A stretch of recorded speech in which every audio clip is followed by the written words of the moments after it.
नमस्कार दोस्तों, मैं मनीष पंडित और आज बात करूंगा अनीस बज़्मी की नई फिल्म भूल भुलैया 2 के बारे में। दोस्तों, भूल भुलैया रिलीज़ हुई थी आज से कुछ 10 साल पहले और इस फिल्म ने बॉक्स ऑफिस पर काफ़ी बढ़िया कमाई की थी।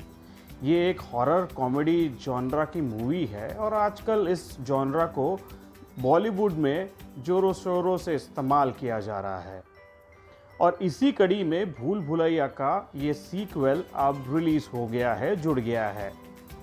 पर ये फिल्म जो है पिछली भूल भुलैया का ना तो कोई सीक्वल है और ना ही पिछली भूल भुलैया के साथ कहीं से जुड़ा हुआ है।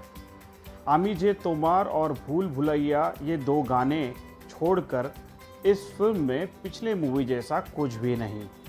पिछले मूवी की मंजोलिका भी इस फिल्म में इस्तेमाल की गई है, पर इस फिल्म की मंजोलिका और पिछली मंजोलिका में काफ़ी फ़र्क है। तो क्या यह फिल्म देखने लायक है? आइए जानते हैं मेरे इस रिव्यू में।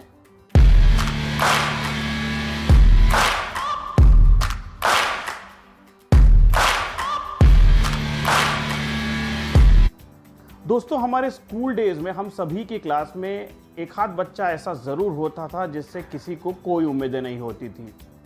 पर ऐसा बच्चा जब पासिंग मार्क्स ले आता था तो उस बच्चे को ही नहीं बल्कि पूरी क्लास को भी इससे खुशी होती थी।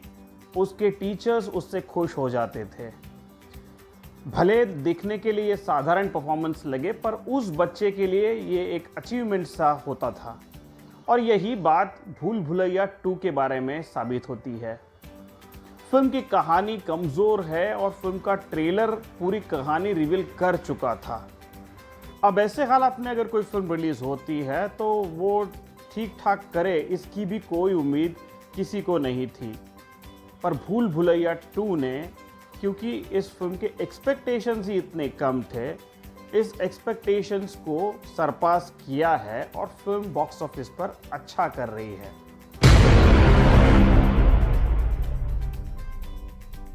भूल भुलैया 2 की कहानी पूरी फिल्मी है।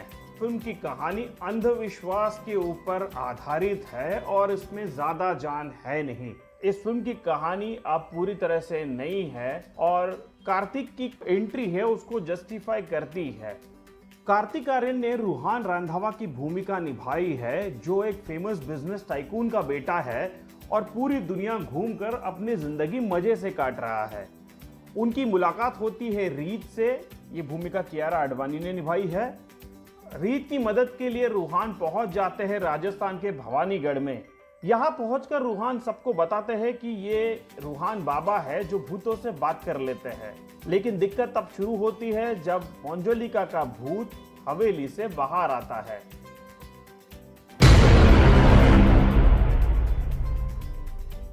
बात करते हैं परफॉर्मेंसेस की। फिल्म की सबसे बेहतरीन कड़ी फिल्म की परफॉर्मेंसेस है, क्योंकि फिल्म की स्टार कास्ट बहुत बढ़िया है और ये स्टार्स अपनी कलाकारी में एकदम माहिर है। इन्होंने यकीनन अच्छा काम किया हुआ है। खासकर कि तब्बू और कार्तिक आर्यन ने बहुत अच्छे परफॉर्मेंसेस दिए हुए हैं। कार्तिक आर्यन एक ऐसे कलाकार है जो आज की पीढ़ी के एक पॉपुलर एक्टर तो है ही, पर ये डांस, कॉमिक टाइमिंग और इनके हाव भाव से काफ़ी सुर्खियाँ बटोर लेते हैं। इनकी एक्टिंग काबिले तारीफ है। वही बात तब्बू की। तब्बू ने आज तक किसी भी फिल्म में कोई भी रोल जब भी लिया हुआ है हमें कभी निराश नहीं किया। इस फिल्म में भी तब्बू ने काफ़ी बढ़िया परफॉर्मेंस दी है। जिस तरह से इन्होंने अपने किरदार को जिया हुआ है, उस किरदार के इमोशंस, उस किरदार की टेंशन, उस किरदार को लगने वाला डर, ये सब बहुत सही तरीके से उन्होंने पर्दे पर लाया हुआ है और ये देखने में बहुत अच्छा लगता है। राजपाल यादव, संजय मिश्रा और अश्विनी कालसेकर ने भी बहुत बढ़िया सपोर्ट दिया है।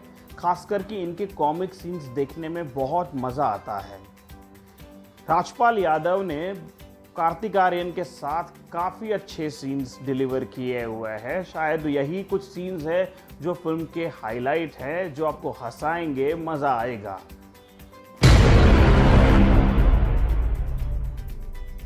परफॉर्मेंस के साथ साथ फिल्म स्कोर करती है इसके अच्छे बैकग्राउंड म्यूज़िक पर और संगीत पर भी। खासकर कि पिछले सीज़न के पिछले भाग के जो 2 गाने लिए हुए हैं, भूल भुलैया और आमिजे तुम्हारे, दोनों भी गाने बहुत बढ़िया से रीमेड हुए हैं।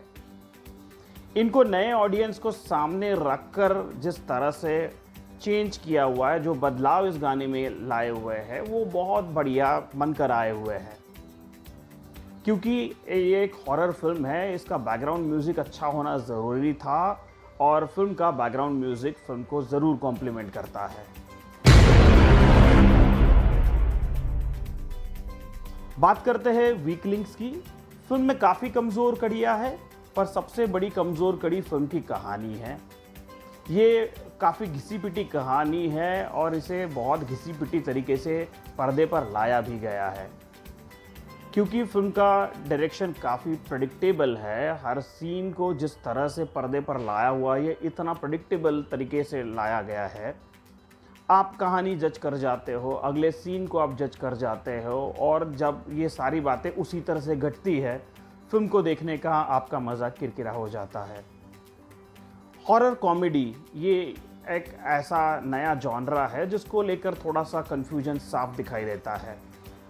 डायरेक्टर ने कॉमिक सीन्स में हॉरर और हॉरर सीन्स में कॉमिक डालने की जो कोशिश की है, इस वजह से कुछ सीन्स जो है वो बिल्कुल इम्प्रेस करने में नाकामयाब हो जाते हैं।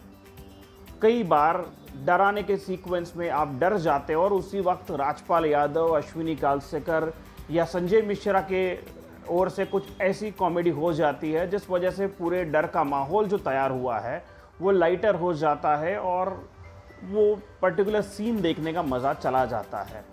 और इस तरह के सीक्वेंसेस, इस तरह की घटनाएं जब बार बार होती है, फिल्म से आप इंटरेस्ट खो बैठते हो। वही बात फिल्म की एडिटिंग की। फिल्म का एडिटिंग फर्स्ट हाफ में तो बढ़िया है, बट सेकेंड हाफ में फिल्म थोड़ी सी खींची खींची से लगती है, और मुझे लगता है कि आजकल रिलीज़ होने वाली लगभग हर फिल्म में ये कमी देखी गई है।